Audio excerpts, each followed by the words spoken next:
Electricity duty. വൈദ്യുതി ഉപയോഗത്തിന് സർക്കാർ ഏർപ്പെടുത്തിയിരിക്കുന്ന നികുതിയാണ് ഇലക്ട്രിസിറ്റി ഡ്യൂട്ടി.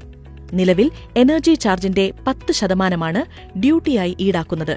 ഈ തുക വിതരണ യൂട്ടിലിറ്റി വൈദ്യുതി ബില്ലിലൂടെ സ്വീകരിച്ച് സർക്കാരിലേക്ക് അടയ്ക്കുകയാണ് ചെയ്യുന്നത്. Fuel surcharge. എന്തുകൊണ്ട് ബില്ലിൽ വൈദ്യുത താരിഫിനു പുറമെ ഇന്ധന സർചാർജ് വരുന്നു എന്ന സംശയവും പലർക്കുമുണ്ട്. വൈദ്യുതി വിതരണ യൂട്ടിലിറ്റികൾ നിശ്ചിത കാലയളവിലേക്കുള്ള മൊത്തം റവന്യൂ ആവശ്യകത അഥവാ ARR മുൻകൂർ തയ്യാറാക്കി സംസ്ഥാന വൈദ്യുതി റെഗുലേറ്ററി കമ്മീഷൻ മുൻപാകെ സമർപ്പിക്കേണ്ടതുണ്ട്. ഏതെല്ലാം സ്രോതസ്സുകളിൽ നിന്ന് വൈദ്യുതി വാങ്ങാൻ ഉദ്ദേശിക്കുന്നു, അവ ഓരോന്നിനും പ്രതീക്ഷിക്കുന്ന ചെലവ് എന്നിവ കൂടാതെ ഓപ്പറേഷൻ ആൻഡ് മെയിന്റനൻസ് ചെലവ്, ഭരണപരമായ ചെലവുകൾ, പൊതുചെലവുകൾ എന്നിങ്ങനെ എല്ലാ വിവരങ്ങളും സാമാന്യ തത്വങ്ങളുടെയും മുൻ അനുഭവങ്ങളുടെയും അടിസ്ഥാനത്തിൽ കണക്കാക്കി ARRൽ ഉൾപ്പെടുത്തും. ഇത് വിശദമായി പരിശോധിച്ച് പബ്ലിക് ഹിയറിംഗിലൂടെ പൊതുജനങ്ങൾക്കും ഉപഭോക്താക്കൾക്കും പറയാനുള്ളതും കേട്ടതിനു ശേഷമാണ് റെഗുലേറ്ററി കമ്മീഷൻ വരും വർഷങ്ങളിലേക്ക് വൈദ്യുതി താരിഫ് അനുവദിച്ചു നൽകുന്നത്.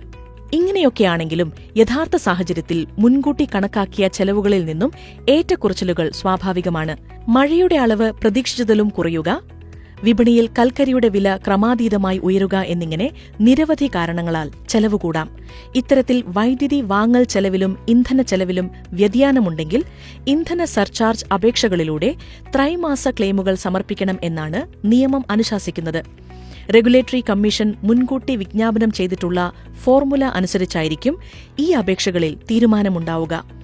ഇത്തരത്തിൽ വൈദ്യുതി അധികമായി കൂടിയ വിലയ്ക്ക് വാങ്ങേണ്ടി വന്നതിന്റെ കണക്കുകൾ പരിശോധിച്ച് റെഗുലേറ്ററി കമ്മീഷൻ ഉത്തരവ് നൽകിയതു പ്രകാരമാണ് വൈദ്യുതി ബില്ലിൽ ഇന്ധന സർചാർജ് ഈടാക്കുന്നത്.